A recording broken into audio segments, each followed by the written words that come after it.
This morning, we've been looking at a few words from the book of Matthew in the Bible. And it says this: Jesus went through all the towns and villages, teaching in their synagogues, preaching the good news of the kingdom, and healing every disease and sickness. When he saw the crowds, he had compassion on them because they were harassed and helpless like sheep without a shepherd. So we've been thinking of these words and praying about them actually before the show. And Pamela, what are your thoughts on this short passage of scripture? It's a short but very meaningful passage of scripture. The sentence that stood out for me was Jesus had compassion on the crowds because they were harassed and helpless. According to the Oxford English Dictionary, yes, I went there, people, compassion means suffering together with one another. So it's not just feeling sorry, but it's actually suffering together. It's being right alongside someone. Have you ever watched that clip for the 1992 Barcelona Olympics? It's the semi-final of the 400 meters men's race, and Derek Redmond from Great Britain actually tore his hamstring at the beginning of the race. Now, he didn't stop or he didn't give up because he was determined that he was going to finish his race. So he was hobbling down the track and he's trying to finish it, but he's falling apart. And the moment that stands out, I think this is the moment that plays quite frequently on YouTube or in the internet, is when his father, Jim, comes on the tracks and puts his hands around his son and support him to finish that race. He didn't carry him, but he took some of the weight so that they could finish the race together. It was a moment of compassion, of love. The love that Jim showed his son is the love that Jesus showed for us. It's a compassion Jesus showed for us. Jesus struggled for us. He recognized how lost we are and went to the cross to reconcile us to God. To be harassed is to have pressure put on you in an unpleasant way. And due to the sins of the world, we could face moments of great difficulties. We face trials and tribulations, just as Jesus promised. In this world, you will have trials. It can feel as though we're going through those rough times alone. But the popular poem, I don't know if you've ever heard it, Footprints in the Sands of Time, tells us about this. In times of trouble, when there's only one footprint being shown, that's when God is carrying us through the situation. And I want to reassure you that that poem is actually based on actual words of God's. And if you look in the book of Isaiah, chapter 43, it says, "When you pass through the waters, I'll be with you. When you pass through the fire, I'll be with you."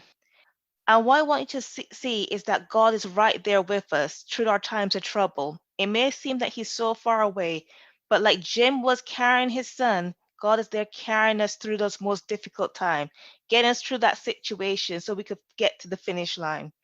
And I also want to give a little note to those that may want to be out evangelizing. Jesus didn't wait for people to come for him, He went out.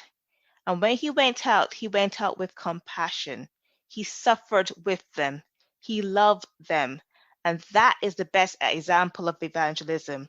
Have compassion and let your love reflect that love that Jesus has for you. Well, thank you, Pamela, for that message that you gave on the scriptures we were looking at, Matthew 9. And I love the way that you picked out that word, compassion. And isn't it funny how some people see one word or hear one word, or you can be in the same room and hear the same message in the same church, hear the same sermon, and it means different things to different people.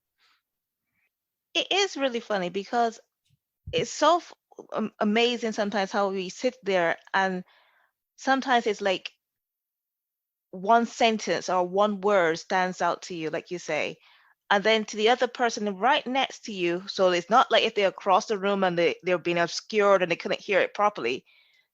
It's a completely different message that they heard.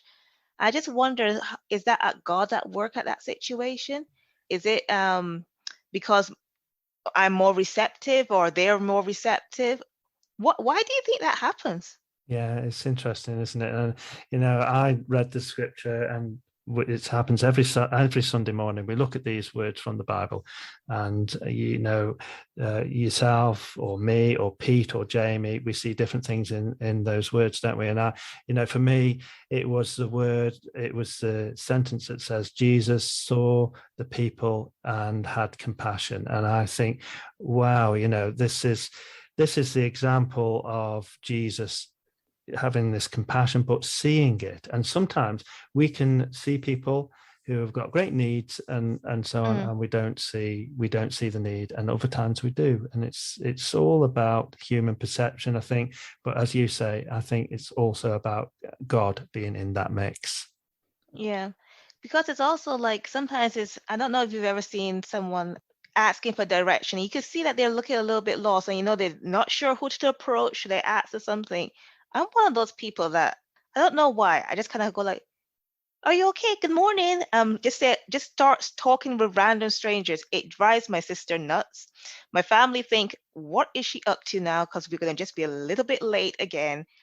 But by doing those little random conversations, sometimes you meet someone who just needs, how do I get to the train station?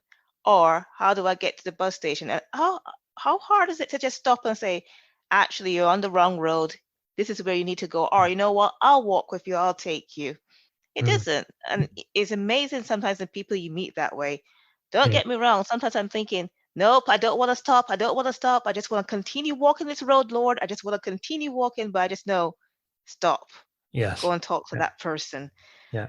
And sometimes it's taking a step in faith, stepping out of your comfort zone, going and talking to someone, and who knows, you could, really make a difference, help them, and so on. And it's a little bit like if you go to church, you might hear a message that really means something to you, and you might sit there and listen to the message from the preacher, and it might not mean anything to you at all, but you're never going to know unless you go. That's what I say. Exactly. Yeah. Oh, you're challenging me now.